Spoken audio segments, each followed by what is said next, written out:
This unicorn toy is the closest thing I have to a horse. So what do you think about creating a real horse and cart RC car?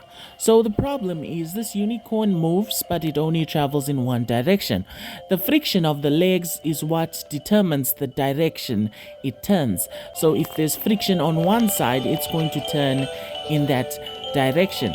So I'm thinking of making a mechanism that will allow me to control the horse like I am riding on it. So I'm going to take that technology and transfer it to this toy of mine and make it into a real RC horse. This trailer is going to be my cart, and it's going to give me the ability to control this horse of mine. It's going to, basically what I'm planning to do is I'm going to use the cart as a leverage, right? So if the cart is putting leverage on the horse, it's going to go in that direction, allowing me to control it, you see?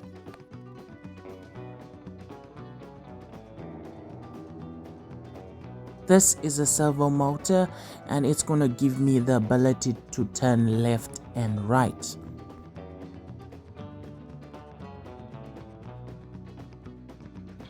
I'm going to tape the servo motor to the cart.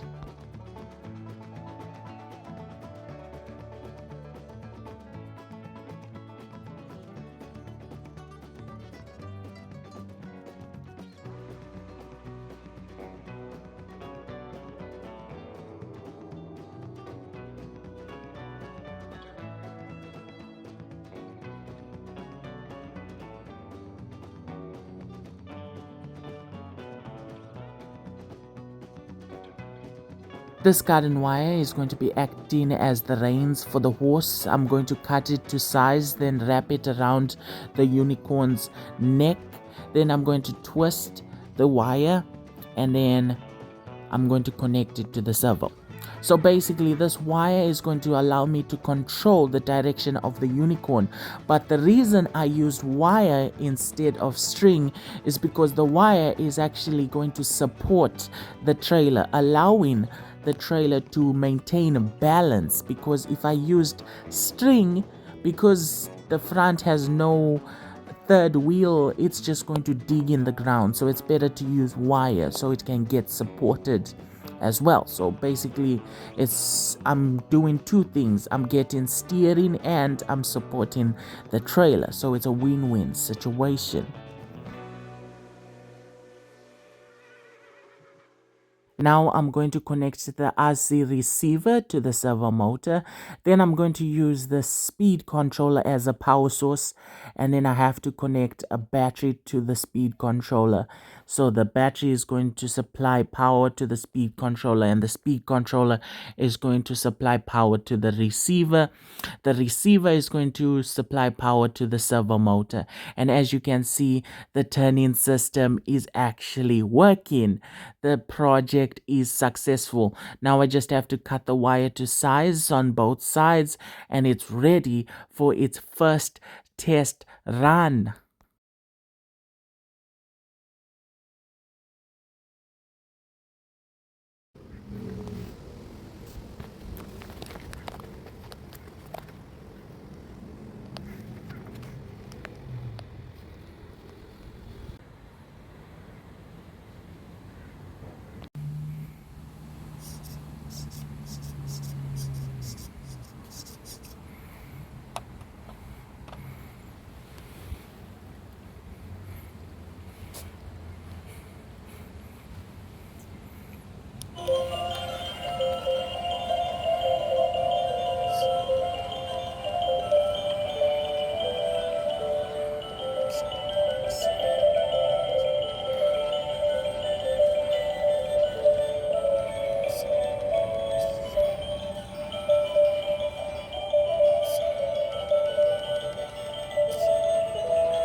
Thanks for watching. Please consider liking or subscribing. I hope to see you in another video. Bye.